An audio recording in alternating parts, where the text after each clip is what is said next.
రాత్రి 10 దాటినాక ముగ్గురు నలుగురు కూడి రోడ్ల మీద కానొస్తే అయిపా పోలీసు వాళ్ళు దగ్గరకు వచ్చి వాళ్ళకి అలవాటైన భాషలా ఎవర్రా మీరంతా ఈడేం చేస్తుండ్రా అని 2 బూతులు తిట్టి నడు రీడికెళ్ళి అని తిట్టేలో కొడతారు.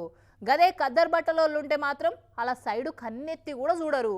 కానీ కర్ణాటకలో ఓ ఎస్ఐ రాత్రి రోడ్ మీద ఏం పడావు చేస్తున్నావని ఏకంగా బీజేపీ జిల్లా అధ్యక్షుడిని పళ్ళు రాలగొట్టిండు. రాత్రి 10 దాటినాక రోడ్ల మీద 2-3 కనిపిస్తేనే కాకీలు లాఠీలకు పని చెప్పకుండా ఊకోరు. ఇక అదే అలవాట్ల ఇగో కర్ణాటకలో ఉన్న మధుగిరి జిల్లా బీజేపీ అధ్యక్షుని చెంపలు కూడా ఎట్లా వాయగొట్టిండో చూడురు ఎస్ఐ.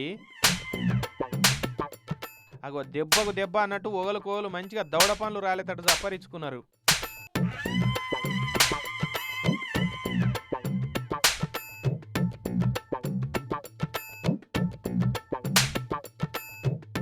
ముచ్చటేందంటే మధుగిరి జిల్లా బీజేపీ అధ్యక్షుడు చిత్రదుర్గకు పోయిండు ఏదో పని మీద. ఇక ఆయన ఉన్న ఓటల ముంగట అనుచరులతోటి ఏదో మాట్లాడుతున్నాడు. సరిగా అదే టైంలో పెట్రోలింగ్కు పోయిన ఎస్ఐ వాళ్ళని చూసి ఎవర్రా మీరు ఏంద్రా మీటింగ్ ఈడ చలో ఎటోడటు ఓరి అని చెప్పి పోలీస్ భాషలో చెప్పుకొచ్చిండు. మాటలు మంచిగా రాని ఎస్ఐ ఎట్లా మాట్లాడాలో తెలియదు అని గర్వమైంది ఈ లీడర్ అన్న. ఏంద్రో ఎక్కువ మాట్లాడుతున్నావు అని ఆయన సర్రున శైలేపి చెంప వాళ్ళకు కొట్టిండు ఆ ఎస్ఐ. నన్నే కొడతావా అని ఇటు బీజేపీ లీడర్ అన్న కూడా ఎస్ఐని గట్టిగానే ఓ దెబ్బేసిండు.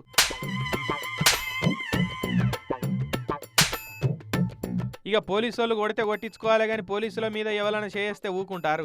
ఎస్ఐ సాబు ఎగిరెగిరి బీజేపీ లీడర్ను దంచిండు. ఇక అక్కడ వాళ్ళు ఉండి ఇద్దరిని సంధాయించ చూసిర్రు.